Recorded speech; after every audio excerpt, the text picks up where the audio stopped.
하루 동안에 무슨 일이 일어날지 알 수 없는 험악한 세상에서 매일매일 우리의 삶을 보호하시는 하나님께 진정으로 감사를 드립니다. 그 하나님을 찬양합시다. 할렐루야. 할렐루야. 우리는 지난주에 장차 멸망할 성에 살던 한 나그네가 하나님의 심판을 피할 곳을 찾아 헤매다가 좁은 문으로 가라는 전도자의 말씀을 듣고 진리를 찾아 출발하게 되었다는 내용으로 노래를 나누었습니다. 여러분, 신앙에 무지했던 한 사람이 예수 그리스도를 구주로 영접한 후에 믿음의 길을 걷고자 할 때는 언제나 사탄의 유혹과 시험이 있습니다. 사탄의 목적은 하나님의 자녀를 실족시키는 데 있습니다. 그러므로 우리가 믿음의 길을 걸어갈 때 가장 중요한 것은 세상적인 것과 죄에서 온전히 떠나야 됩니다. 마귀는 한 영혼이 순례길을 떠나지 못하도록 세상의 즐거움에 빠지게 하고 종욕과 향락의 종이 되도록 유혹을 합니다. 따라서 믿음의 길을 출발한다는 것은 그 세상 즐거움과 정욕의 더러움을 깨닫고 그것으로부터 떠났다는 것을 의미합니다. 에베소서 2장 3절 말씀 보니까는 전에는 우리도 다 그 가운데서 우리 육체의 욕심을 따라 지내며 육체와 마음에 원하는 것을 하여 다른 이들과 같이 본질상 진노의 자녀였더니 이렇게 말씀하고 있습니다. 우리 인간은 누구나 다 죄성을 가진 육체의 욕심을 따라 살았습니다.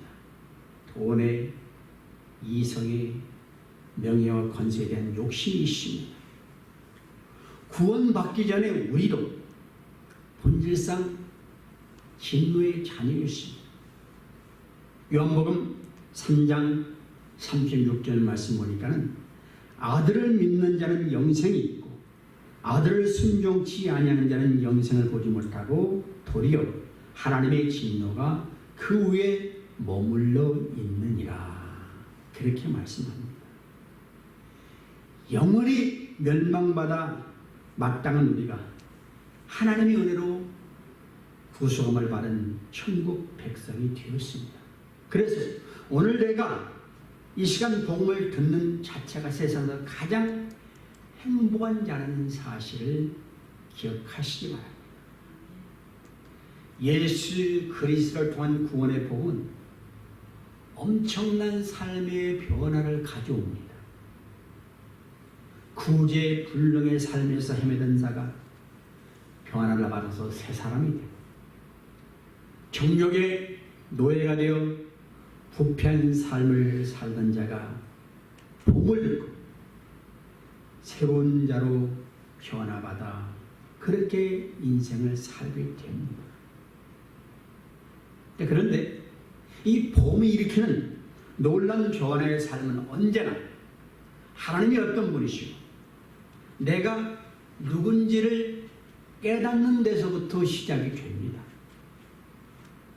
천리업쟁이 한 사람이 자신의 죄악된 실상을 깨달았을 때에 그는 세상의 헛된 것을 다 버리고 믿음의 길을 걷기로 결단을 했던 것입니다. 멸망당할 성에서 임박한 진노를 피해 영원한 생명을 얻기 위해 좁은 문을 향해서 달려가는 순례자를 이제 고집쟁이와 변덕쟁이라는 두 사람이 쫓아옵니다. 그들은 순례자로 하여금 다시금 세상으로 돌아가도록 유혹하기 위해서 온 것입니다. 고집쟁이가 돌아갑시다. 그렇게 순례자를 설득하려고 할 때에 나는 절대로 그럴 수가 없습니다. 이것은 곧 하나님의 저주와 진노의 심판을 받을 것입니다. 당신들도 나와 함께 이곳을 떠나 하나님의 심판을 피합시다. 당신들이 이것을 떠나는 것 때문에 감수해야 하는 손해는 장차들 유익에는 감히 비교할 수조차 없습니다. 내 말이 믿어지지 않으면 직접 가서 확인하십시오. 고집쟁이가 또 묻습니다. 도대체 당신이 말하는 것이 무엇이길래 가족도 정든 이웃과 마을을 버리고 그렇게 떠난다는 말입니까? 그러자 순례자는 나는 썩지 않고 더럽혀지지 않고 빛이 바르지 않는 기업을 얻고자 합니다. 이것은 찾고 구하는 자에게 주어질 것입니다. 그것이 성경에 쓰여 있습니다. 오늘 읽은 본문의 말씀입니다. 고린도후서 4장 18절. 우리가 주목하는 것은 보이는 것이 아니요 보이지 않는 것이니 보이는 것은 잠깐이요 보이지 않는 것은 영원합니다. 여러분, 우리 성도는 보이지 않는 것에 주목해야 합니다. 잠깐 있다 사라지는 이 세상 것에 집착하지 말아야 됩니다. 육신의 삶이 긴 것 같지만 순식간에 지나요. 시편 90편 10절을 보면 우리 연수가 70이요 강건함은 80이라 그 연수의 자는 수고와 슬픔뿐이요 신속지간이 날아가나이다 그랬습니다. 또한 주께서 그들을 홍수처럼 쓸어가시나니 그들은 잠깐 자는 것 같으며 아침에 도는 풀 같으니이다. 그렇게 말씀합니다. 우리 성도는 영원한 세계를 주목해야 됩니다. 주목한다는 것은 흐트러지지 않고 항상 주시함을 말합니다. 눈에 보이는 세상 것들이 항상 우리를 유혹하기 때문에 우리는 언제라도 영원한 세계를 주목해야 되는 것입니다. 이렇게 보이지 않는 세계를 주목하면서 사는 성도는 영원한 영광을 바라보기 때문에 이것을 위해 받는 환난을 잠시 받는 가벼운 것으로 여기고 기쁨으로 감당을 합니다. 예수님은 말씀하셨습니다. 나의 멍에를 배워 내게 배우라. 이는 내 멍에는 쉽고 가벼웁니다. 여러분, 예수님이 계신 명예가 결코 가벼운 것이 아닙니다. 그렇지만 영원한 나라의 영광이 그 명예를 쉽고 가볍게 질 수 있도록 만듭니다. 간혹 죽음의 문턱까지 갔던 사람들을 보면 분명한 삶의 변화가 있습니다. 보이는 세상에 속하여 먹고 마시는 것이 전부인 알았던 사람이 영적인 일을 추구하게 됩니다. 이기적인 사람이 이타적인 사람이 되고 어둠 속에 살던 사람이 빛 가운데 살게 됩니다. 철로역정에 나오는 순례자가 이것을 추구하는 길을 걷고자 하는 것입니다. 여러분, 우리도 예수를 알게 되면 이 땅의 삶이 전부라고 생각했습니다. 그래서 이 땅의 것을 얻기 위해서 살았습니다. 그러나 주님을 알고 나서 우리의 삶이 영원하다는 것을 깨닫고 후에는 삶의 계획이 달라진 것입니다. 세상 사람들은 이 땅에서 자기의 삶을 마음껏 즐기고 살다가 죽어서도 그렇게 살기를 원합니다. 그러나 사도 바울은 침례 요한과 같은 하나님의 사람들이 이 땅에서 주님을 위해서 헐벗고 굶주리고 고통 가운데 살았던 것은 그들의 삶이 이 땅의 삶으로 끝나는 것이 아니라는 것을 알았기 때문입니다. 고린도전서 15장 19절입니다. 만일 그리스도 안에서 우리가 바라는 것이 다만 이 세상에 살 뿐이면 모든 사람 가운데 우리가 더욱 불쌍한 자이라. 이 세상으로 끝난다면 그리스도인의 삶이 제일 불쌍합니다. 그러나 우리가 바라는 천국의 삶, 이 땅의 삶과는 비교할 수가 없습니다. 그 가치를 발견하는 사람이 자신의 전부를 바쳐 희생하는 것입니다. 우리가 주목하는 것은 보이는 세상이 아닙니다. 그래서 요한일서 2장 15절을 보면 이 세상이나 세상에 있는 것들을 사랑하지 말라는 것입니다. 이는 세상의 모든 것이 육신의 정욕과 안목의 정욕과 이생의 자랑입니다. 여러분, 이 세상은 금방 지나갑니다. 우리는 이 땅에서 나그네로 사는 것입니다. 성도는 영원한 세상에 살기 위해서 이 땅에서 준비하는 삶을 살아야 되는 것입니다. 세월이 정말 빠르게 올라갑니다. 우리도 주님 앞에 갈 날이 머지 않았습니다. 장례식에 참석해 보면 사람들은 죽음을 곁에 두고도 그것에 대해서 심각하게 생각하지를 않습니다. 언젠가는 우리도 이와 같은 죽음이 찾아오는 것을 자각하고 주님 만날 준비를 해야 되는데 그렇지를 않습니다. 이 땅에서 어떻게 살았느냐가 영원한 삶이 결정된다는 것이 성경의 가르침입니다. 그것을 볼 수 있는 것이 믿음의 눈입니다. 현재 환경과 육신의 것들만 보인다면 그는 영적인 눈이 흐려져 있는 사람입니다. 아니 어쩌면 영적인 장님인지도 모릅니다.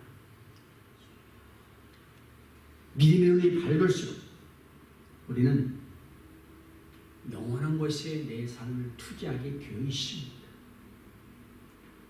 이 땅에 사는 동안 복음을 위해서 고난받고 힘들게 살아간 믿음의 선진들이 세상에서 누릴 수 있는 행복과 기쁨을 포기한 것은 그들이 더 나은 본향을 바라봤기 때문에 가능합니다. 히브리서 11장 16절 말씀입니다. 그들이 이제는 더 나은 본향을 사모하니 곧 하늘에 있는 것이라. 그러므로 하나님이 그들의 하나님이라 일컬음 받으심을 부끄러워하지 아니하시고 그들을 위하여 한 성을 예비하셨느니라. 기억하십시오. 우리는 본향으로 돌아갑니다. 특정 동물이나 오리 가운데 죽을 때가 되면은 자기가 태어난 곳을 찾아가는 것들이 있습니다. 대표적인 것이 연어입니다. 연어는 민물인 강에서 태어나 일생을 발에서 살다가 죽을 때가 되면 다시 고향인 민물로 돌아와 알을 낳고 죽습니다. 그런데 자기가 태어난 그 고향으로 돌아가는 여정은 가히 피나는 혈투가 아닐 수가 없습니다. 넓고 깊은 바다의 수확과 거센 파도와 싸우고 고향을 찾아갑니다. 불가사의한 것이 연어가 나침판이나 이정표도 없이 망망대해 수많이 헤엄쳐 자기가 난 곳으로 정확하게 찾아온다는 것입니다.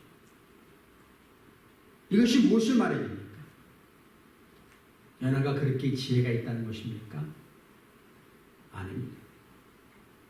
이것은 하나님께서 주신 본능입니다.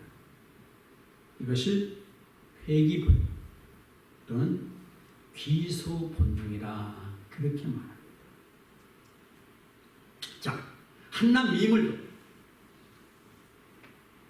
고향을 잊지 못하고 살다가 죽을 때가 되면 고향으로 가는데 오늘날 타락한 인간들은 영원한 본향을 잊고 삽니다. 다행히 그리스도 예수 안에서 택함받은 우리는 영원한 본향을 찾고 바라게 된 것을 감사합니다. 이것보다 더 큰 은혜와 축복은 없습니다. 우리 앞서간 믿음의 선진들이 영원한 번향을 사모하면서 어떤 자세로 이 땅의 삶을 살았습니까? 그들은 외국인과 나그네소의 인생을 살았습니다. 그들의 마음은 항상 돌아갈 본향에 있었습니다. 그들은 하나님의 소망을 두고 살았습니다. 그러나 믿지 않는 자들에게는 그런 것이 없습니다.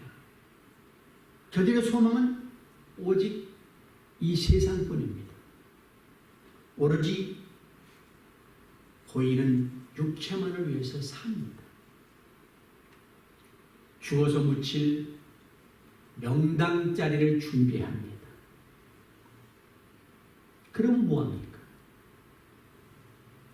그들의 영혼이 돌아갈 곳이 없습니다.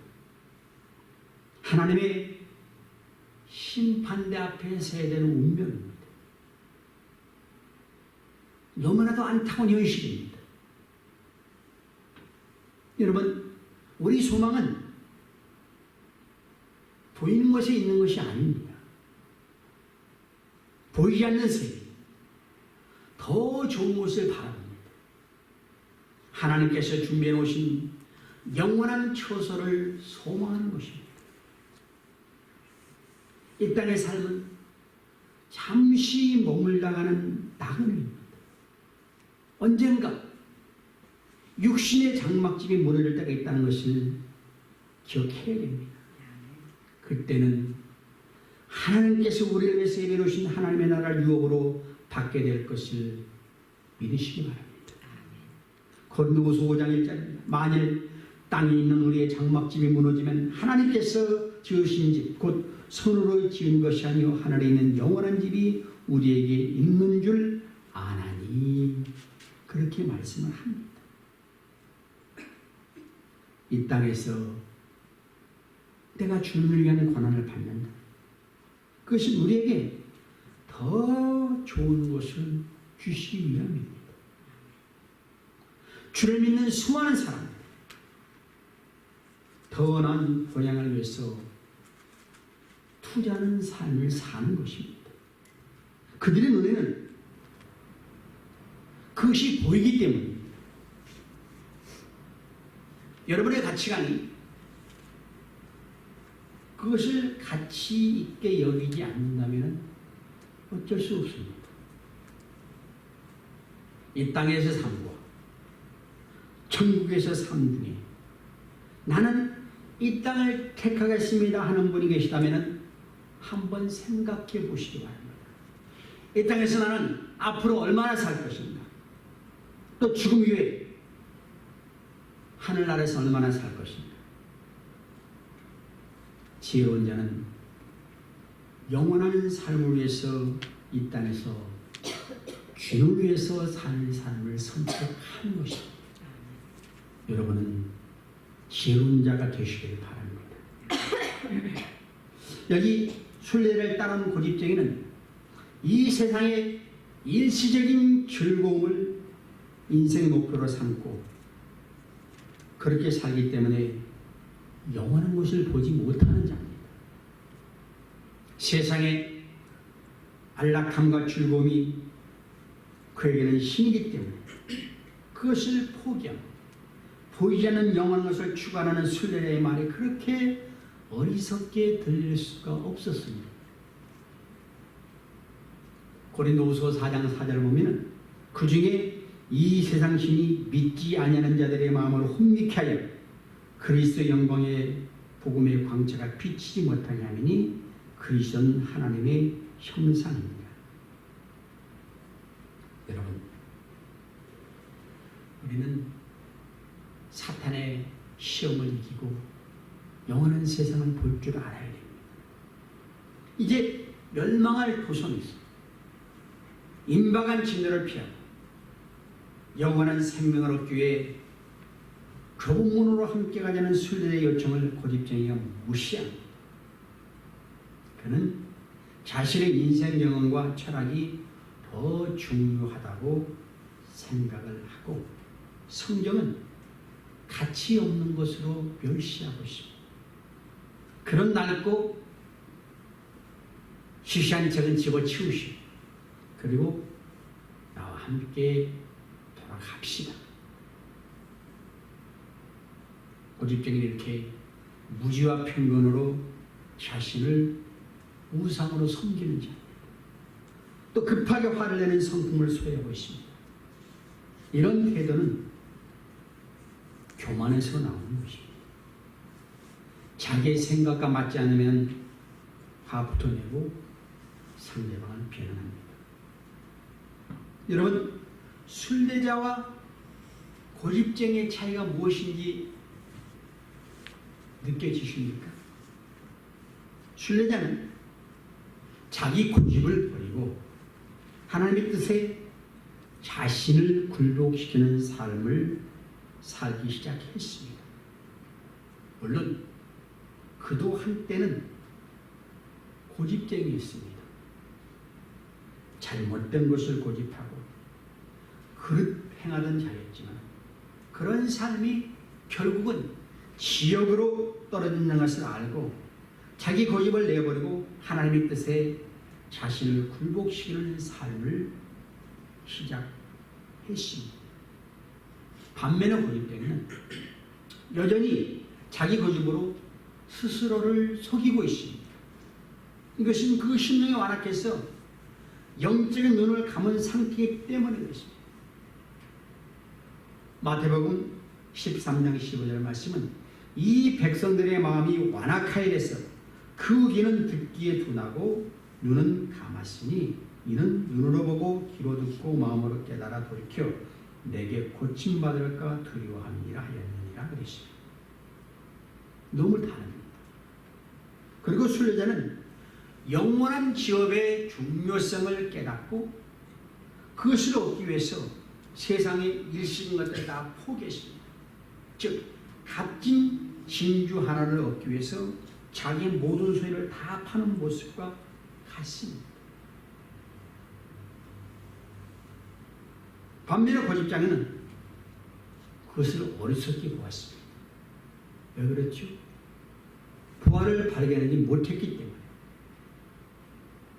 여러분, 이 세상의 즐거움을 추구하는 고집쟁이는 결국 하나님의 징벌을 받게 되어 있습니다. 순례자는 과거에 죄된 삶으로 돌아갈 수 없다고 분명으로 말함으로써 자신에게 주어진 시험을 극복했습니다. 안 갑니다. 나는 손에 쟁기를 잡고 있기 때문입니다. 누가복음 9장 62절입니다. 예수께서 이르시되 손에 쟁기를 잡고 뒤를 돌아보는 자는 하나님의 나라에 합당치 아니하리라. 순례자가 과거의 삶으로 돌아가도록 시험을 받았지만 자신의 삶의 목적을 분명히 하고 과거의 죄된 삶으로 돌아갈 수 없다고 분명히 말함으로써 시험을 이겼습니다. 우리가 예수를 믿게 되면 과거 믿지 않았을 때에 교제했던 친구나 이웃들이 옛날의 삶으로 돌아오라고 시험을 합니다. 이때 우리에게는 분명한 신앙 고백이 필요합니다. 그 고백이 전도의 메시지가 될 뿐만이 아니라 그들로 하여금 더 이상의 시험을 하지 못하도록 만들기 때문에 그렇습니다.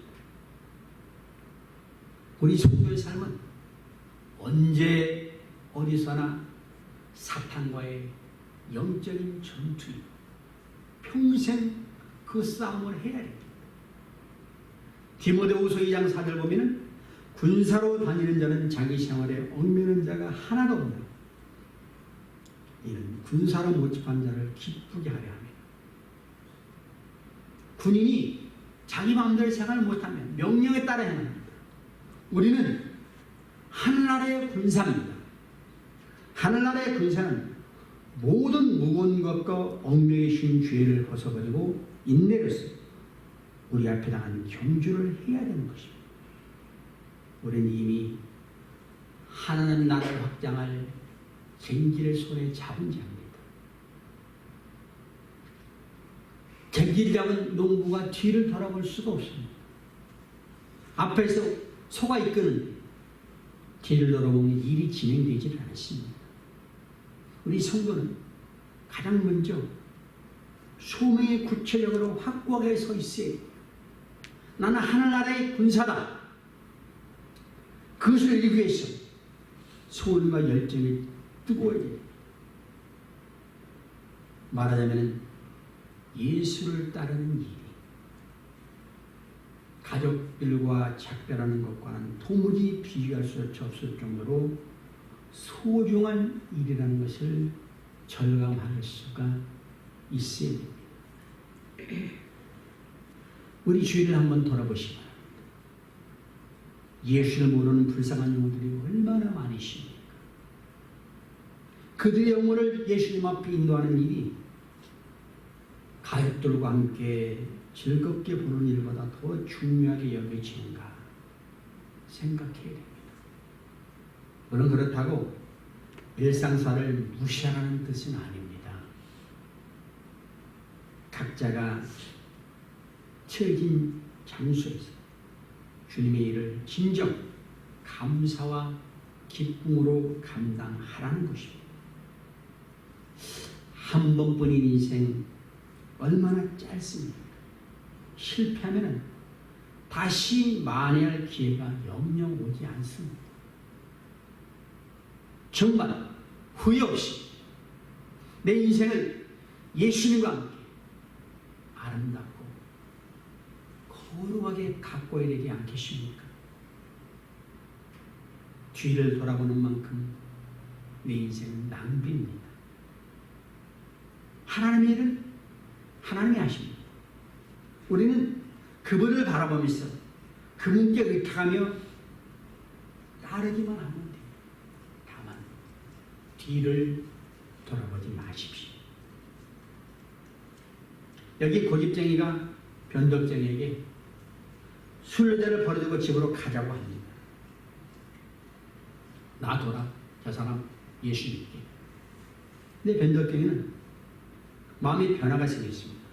순례자가 추구한 것이 그렇게 좋고 귀한 것이라면 나도 잡아야 되겠다는 생각에 마음을 바꿔서 순례 여정에 동참을 합니다.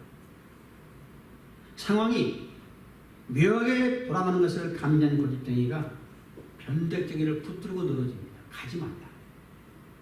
순례자가 다시 말합니다. 당신도 우리와 함께 갑시다. 내가 말하는 모든 것이 이 책에 기록되어 있습니다. 이 책에 있는 모든 진리의 말씀은 나를 위해서 죽으신 분의 피로 확정되었습니다. 또다시 복음을 전합니다. 그러나 고집쟁이는 그 요청을 거부하고 장차 망할 성인 그의 마을로 돌아가 버리고 맙니다. 그래서 복음을 들었다고 다 믿는 것이 아닙니다. 고집쟁이는 자기의 고집 속에서 회개를 거부하는 자입니다. 그의 마음이 완고해서 하나님의 증거가 분명함에도 불구하고 그것을 멸시하고 내동댕이 친 사람이 바로 고집입니다. 그 인간의 아집이 꺾어리고 로마서 2장 4절 5절 보면 내가 하나님의 인자하심이 너를 인도하여 회개하게 하심을 알지 못하여 그의 인자하심과 용납하심과 같이 길이 참으심이 풍성을 멸시하느냐. 다만 내 고집과 회개하지 아니한 마음을 따라 진노에 곧 하나님의 의로우신 심판이 나타나는 그날에 이 말 진노를 내게 쌓는구나.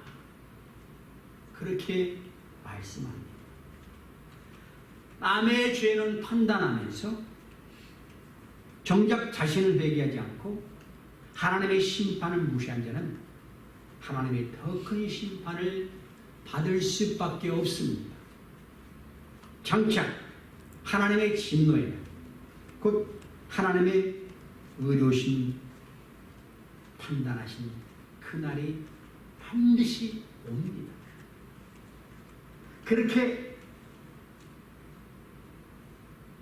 순례자의 말을 무시한 고집장의 결말은 자기 고집으로 결국은 망하게 됩니다.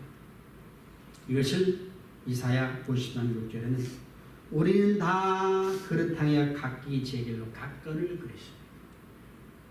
각자가 그릇행에서 제 길로 다 갑니다.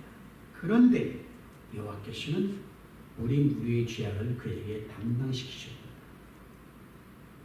인간 누구나 다 그릇행하여 제 길로 갔습니다.